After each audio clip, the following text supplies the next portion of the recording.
بسم الله الرحمن الرحيم maanta waxaa ilaahay mahadiisa ciidanka dawladda inay gacanta ku dhigeen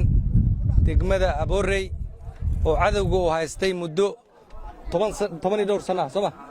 12 sano ah iyo Soomana ay noo muuqato oo la kor joogo ilaahay waxaa mahad iska leh sidoo kale waxaan rabaa inaan mahad celiyo ciidanka gorgor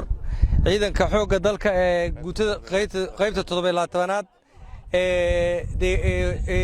xarunteeda tahay degmada Buulaburta iyo dadka deegaanka oo u diyaar garoobay inay iska dulqaadaan cadawgan ku soo duulay ilaahay waxa mahad u leh hadda aad arkaysaan guushan howlgalkii halkan xalay ka dhacay cadawga uu ku jabay saraakiisha dagaalka hogaaminaysay iyo ciidanka